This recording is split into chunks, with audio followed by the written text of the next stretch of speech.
Good morning guys and welcome to my YouTube channel Helpline English by Imran Jali. Viewers, today we are going to talk about the use of will or shall in a particular situation. Will और shall को लेकर बहुत सारे rules हैं English में. अगर हम grammatically, technically और ट्रेडिशनली बात करें तो विल के रूल्स अलग हैं, शैल के अलग हैं और इसको बहुत डिटेल में बहुत अच्छे टीचर्स ने यूट्यूब पर समझाया है, समझाने की कोशिश की है. लेकिन अनफॉर्चुनेटली प्रैक्टिकली क्या होता है कि जब हम लोग बोलना चाहते हैं किसी से तो उस टाइम हमें ये रूल्स में से एक या एक दो बस याद रहते हैं, बाकी हम भूल जाते हैं. हम अपने साथ किताब या कॉपी लेकर नहीं चल सकते कि जो रूल होगा मैं देखकर बोल दूंगा. प्रैक्टिकली इनको बोलने के लिए ध्यान रखिए कि किसी भी सिचुएशन में किसी भी पर्सन के साथ अगर आप विल का यूज करते हैं, I, we, you, they, he, she, it, first person, second person, third person, living thing, non living thing, male, female, singular, plural, किसी के भी साथ अगर आप कोई इंटेंशन या प्लान की बात करते हैं तो बड़ी आसानी से आप विल का यूज कर सकते हैं. इसको इतना गलत नहीं माना जाएगा कि कोई आपको रोके या टोके या आपके खिलाफ एक्शन लेके आपने गलत बोला है. ऐसा नहीं है. विल और शैल के रूल्स ग्रामेटिकली, टेक्निकली और ट्रेडिशनली बिल्कुल अलग हैं और उनको फॉलो किया जाता है, लेकिन आम बोलचाल में कम रिवाज है इसका. तो आम बोलचाल में जब तक आपको यकीन है कि आप बाजार में हैं, शॉपिंग मॉल में हैं, किसी स्टोर पर हैं, किसी रेस्टोरेंट में हैं, कॉलेज यूनिवर्सिटी में, अपने दोस्तों के साथ, अपने स्कूल में हैं, आप बड़े आराम से okay I will call you later, ठीक है मैं कल तुम्हें कॉल करूंगा, we will go for a picnic next week, अगले हफ्ते हम लोग पिकनिक के लिए जाएंगे.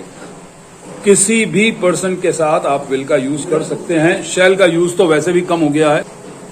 शैल का यूज तो मॉडर्न स्पोकन इंग्लिश में काफी कम हो गया है. अमेरिकन इंग्लिश में तो बहुत ही कम यूज होता है. और लेकिन कुछ सिचुएशंस हैं, कुछ फॉर्मल सिचुएशंस हैं, कुछ फॉर्मल डॉक्यूमेंट्स होते हैं, जैसे पासपोर्ट फॉर्म है, अदालतों की कार्यवाही है, उसमें जो एफिडेविट्स वगैरह बनते हैं और जो गवर्नमेंट सर्कुलर्स वगैरह होते हैं, नोटिसेज होते हैं, एडवर्टीजमेंट्स होते हैं, उनमें शैल का यूज, लेकिन वो रिटन इंग्लिश है, not spoken English, mind it. Spoken English में, आम बोलचाल वाली इंग्लिश में कि मैं किसी से मिला, कोई मुझसे मिला, एयरपोर्ट पर, रेलवे स्टेशन पर, ट्रेन के अंदर, बस के अंदर, किसी सिनेमा हॉल में, किसी शॉपिंग मॉल में, किसी रेस्टोरेंट में, किसी होटल में, कहीं पर भी, रेलवे प्लेटफॉर्म पर, आम रोजमर्रा की जिंदगी में, I mean in our everyday lives, अगर उसमें हमें कहीं जरूरत पड़ती है तो हम बड़े आराम से विल का यूज कर सकते हैं. कुछ सेंटेंसेस हम देख लेते हैं कि विल से हम कैसे बनाएंगे. देखिए पहला sentence, I will tell you everything tomorrow, मतलब I will tell you everything tomorrow. I है लेकिन मैं इसके साथ विल यूज कर रहा हूं, जबकि ग्रामेटिकल रूल जो है, स्ट्रिक्ट ग्रामेटिकल रूल वो यह है कि आई के साथ शैल का यूज करें. लेकिन उसकी क्या बारीकियां हैं, क्या न्यूएंसेस हैं, इसके बारे में मैं किसी और वीडियो में बात करूंगा, जिससे कि आपको बिल्कुल एग्जैक्ट आइडिया हो जाए कि कब शैल और कब विल. लेकिन ये वीडियो मैंने सिर्फ इसलिए बनाई है कि जिन लोगों को बोलने में ये संकोच रहता है कि विल यूज करूं या शैल, और इस चक्कर में ना विल यूज कर पाते हैं ना शैल, और खामोशी रह जाते हैं या हिंदी में जवाब दे जाते हैं, इंग्लिश के लिए उनका कॉन्फिडेंस बन ही नहीं पाता है. तो यू कैन स्पीक कॉन्फिडेंटली कि आप किसी भी पर्सन के साथ विल का यूज करेंगे, वो इतना गलत नहीं माना जाएगा. इतना गलत या उतना गलत मतलब कोई ऐसी बात नहीं है कि आपको उससे डरने की या घबराने की जरूरत हो. आप बड़े आराम से विल का यूज कर सकते हैं. I, we, you, they, he, she, it, किसी के भी साथ. I will tell you everything tomorrow, मैं आपको कल सब कुछ बताऊंगा. She will go to Lucknow for her job interview, वो लखनऊ जाएगी अपने जॉब इंटरव्यू के लिए. And I will call you in my office after 11, मैं आपको 11 के बाद अपने ऑफिस में बुलाऊंगा. किसी भी चीज के लिए हम कोई प्लानिंग करें, कोई इंटेंशन अपनी एक्सप्रेस करें, कोई बात कहें कि हम बाद में ये करेंगे, वो करेंगे. And I will contact you after 4:30, मैं आपसे कॉन्टैक्ट करूंगा 4:30 के बाद. क्वेश्चन बनेगा तो विल पहले आ जाएगा, अगर वो हाँ या ना का क्वेश्चन होगा. Will you come to college tomorrow, क्या तुम कल कॉलेज आओगे. Will you take my advice seriously, क्या तुम मेरी एडवाइस को सीरियसली लोगे.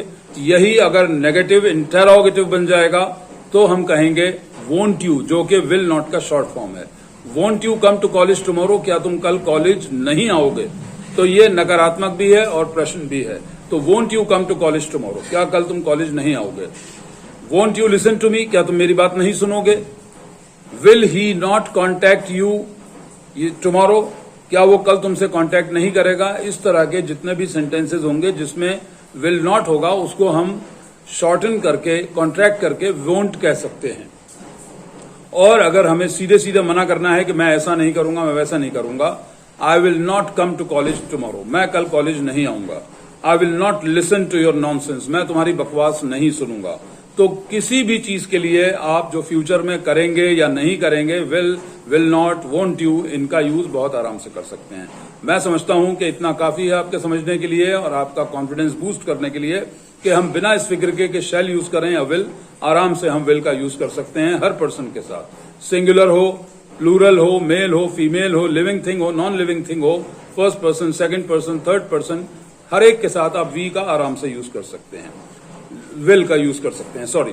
लेकिन मैं चाहूंगा कि आप इस वीडियो को ज्यादा से ज्यादा शेयर करें, लाइक करें और मेरे इस चैनल हेल्पलाइन इंग्लिश को बाय इमरान जलील, जिसका नाम है, उसको सब्सक्राइब भी करें ताकि मेरी बात ज्यादा से ज्यादा लोगों तक पहुंच सके और वो लोग अपने इस संकोच, अपने इस संशय, अपने इस डाउट और कंफ्यूजन को दूर कर सकें। Thank you very much for watching this video. All the best. Take care and see you in my next video, inshallah. Thank you.